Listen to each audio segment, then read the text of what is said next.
you for joining this weekly session. I hope you're all doing very well with this weather going in New York.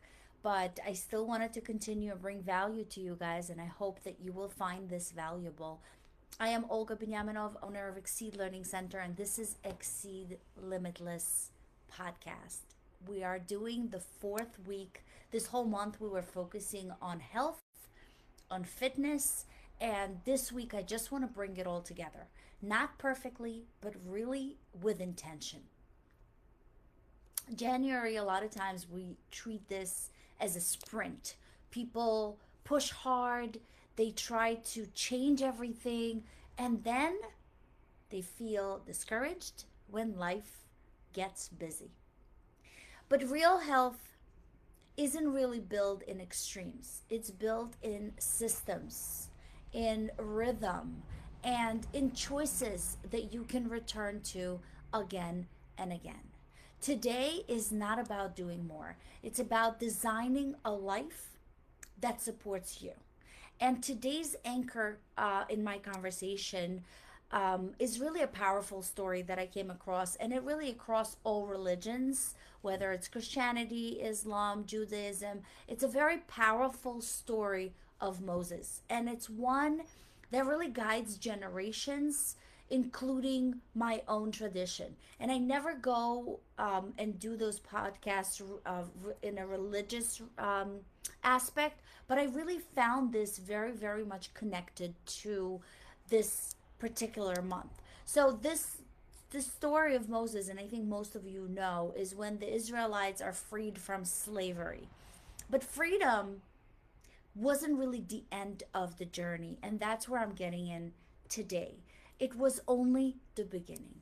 So the last few weeks we really talked about calming overthinking. We talked about building habits that last. We talked about supporting energy, movement, and recovery. And it really all comes together as an integration of freedom.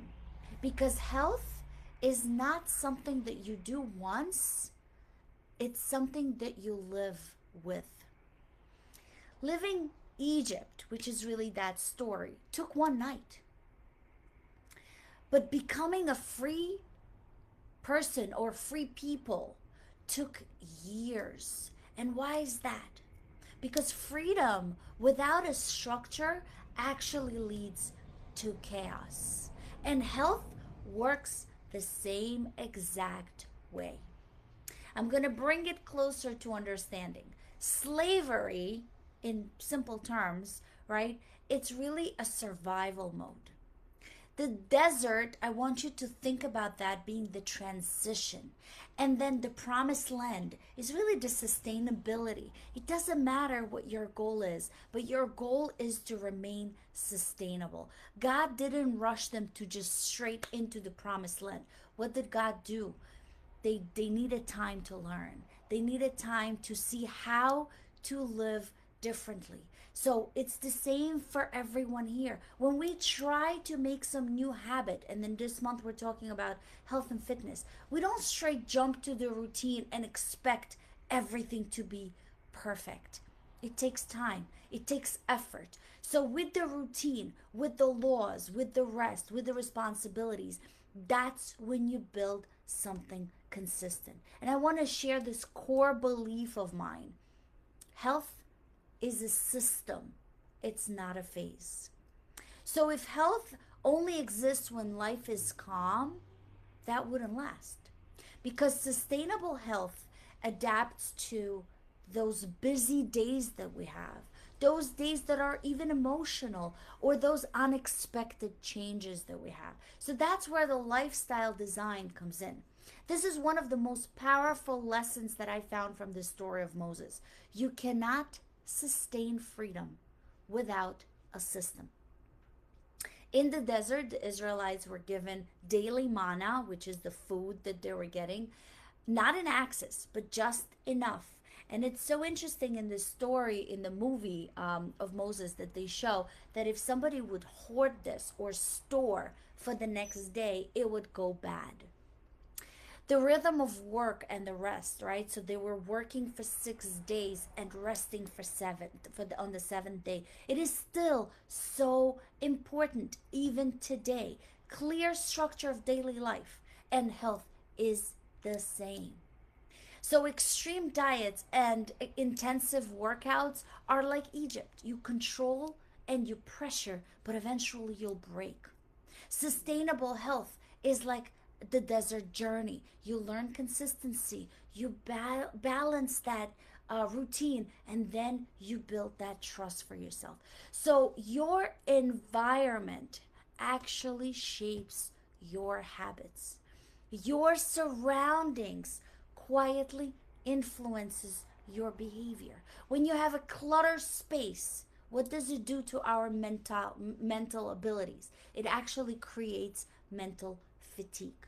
A phone nearby when you're trying to work and focus disrupts your focus and your rest.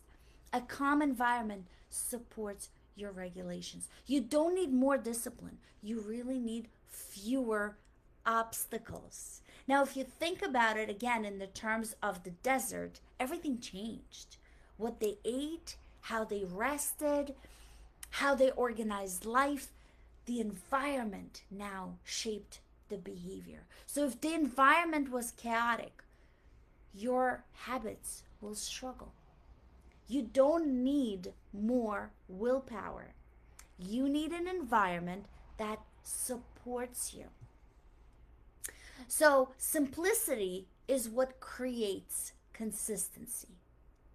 The simpler your system is, the more likely you are to stick to that system. Complex plans don't fail because you are not capable. They fail because they demand too much.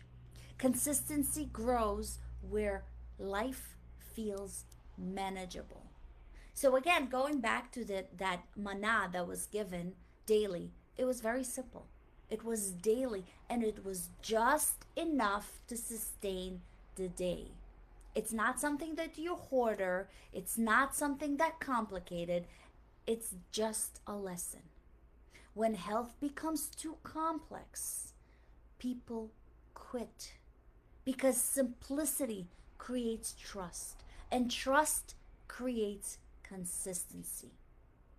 So let's design your health lifestyle, not in theory, but in practice.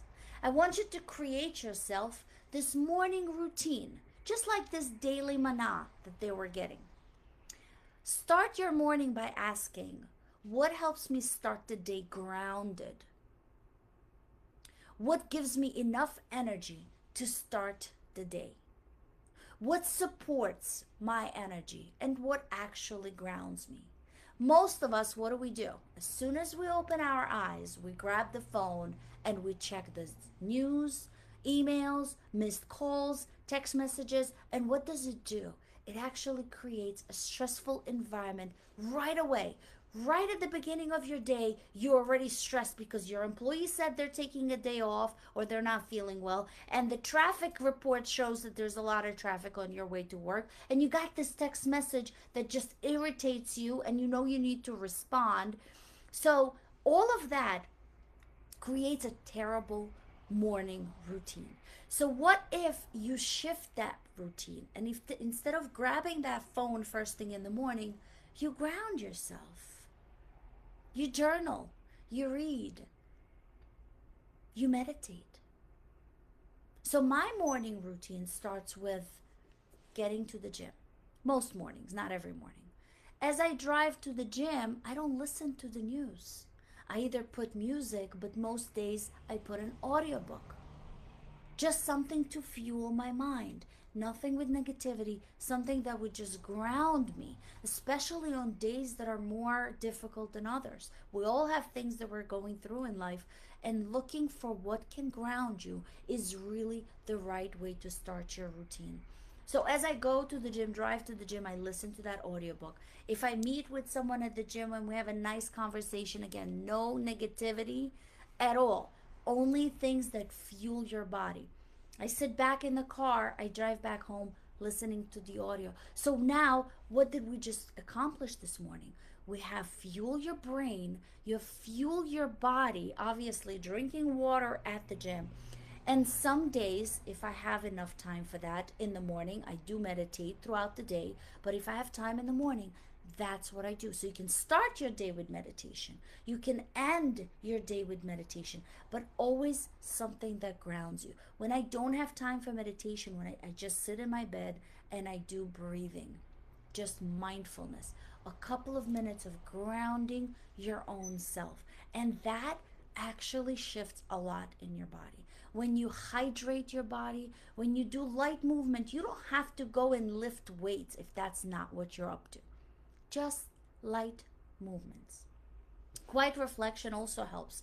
Journaling helps declutter your heart or your brain from different thoughts. And that helps me a lot. I don't always do it in the morning. I sometimes do it in the office throughout the day, but that allows me to take out all of that emotional, thoughts that you have in your brain. Once they're out, it's so much better.